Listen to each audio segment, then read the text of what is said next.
The man who stalked and attacked dozens of victims for years. On October 29th, 1977, our horror movie became reality. But the story isn't over yet.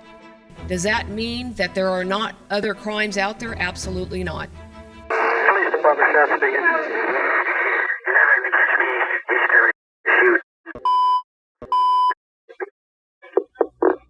That's the voice attributed to the man who terrorized the Golden State for over 10 years. A campaign of burglaries, assaults, rapes, and murders spanning multiple counties. Law enforcement plugged DNA material taken from a crime scene into a website called GEDmatch, which compares the genealogical data of family members. The genetic profile led to a then 72-year-old living in the Sacramento suburbs. DNA secretly obtained by authorities from the suspect's car and trash matched the killer. On April 24, 2018, police arrested Joseph James DAngelo. DAngelo would end up confessing to his crimes. Victims and their loved ones were finally able to confront their tormentor as the Golden State Killer, Joseph James DAngelo. DAngelo's arrest in 2018 shocked the world.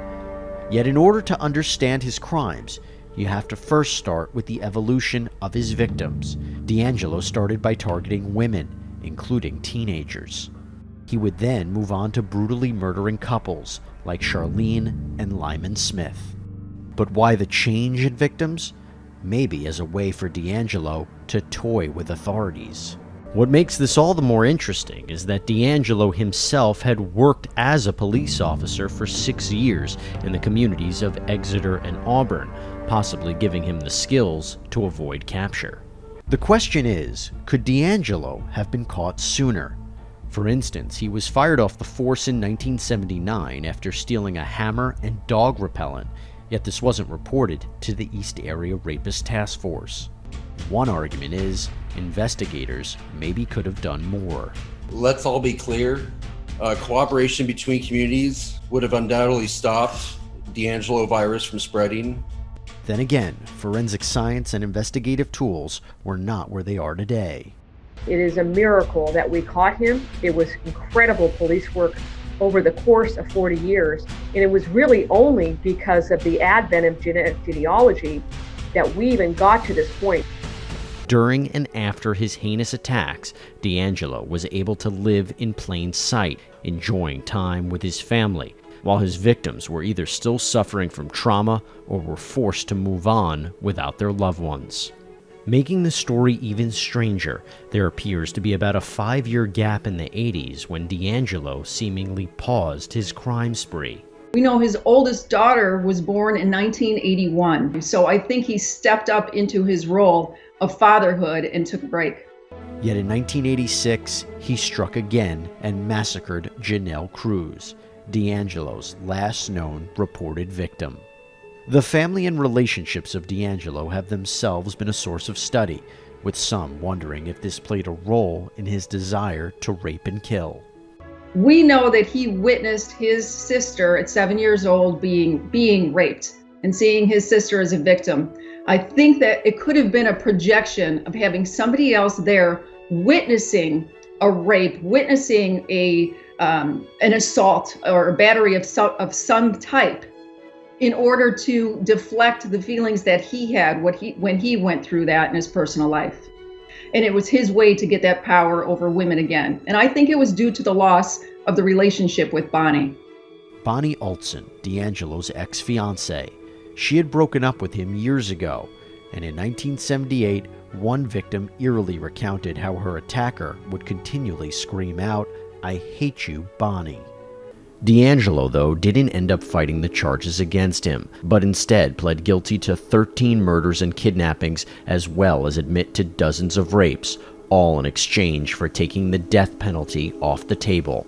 I've listened to all your statements, each one of them, and I'm truly sorry to everyone I've heard. Thank you, Your Honor. There was much reason to doubt the sincerity of DAngelo, considering while he appeared to behave weak and frail in court, videos released by the government showing him exercising in his jail cell tell something entirely different. You know, from the day before his arrest, when he was zipping around on a motorcycle, to the day after his arrest, when he was in court in a wheelchair, the man is a sociopath. Everything that he does, whether he's 45 years old or 74 years old, is designed to benefit himself. So from the day of his arraignment, the very first day in court, until the day that he was, convicted and sentenced, was a complete master manipulation. Ultimately, Judge Michael Bowman would deliver the sentence, attempting to encompass all of the evils of DAngelo's life. Mr. DAngelo is sentenced to a total of 11 life without the possibility of parole sentences, plus an additional life sentence, plus an additional 8 years. This is the absolute maximum sentence the court is able to impose under the law. The survivors have spoken clearly. The defendant deserves no mercy. But there's more. After the sentencing, the government conceded that DAngelo could be linked to additional attacks. I'm going to sing a little song. It's really short. It's what my grandpa used to sing when we would say goodbye to somebody. And it goes like this. Bye-bye, Joe, bye-bye. Bye-bye, Joe, don't cry. And Joseph DAngelo and his mother can go straight to hell.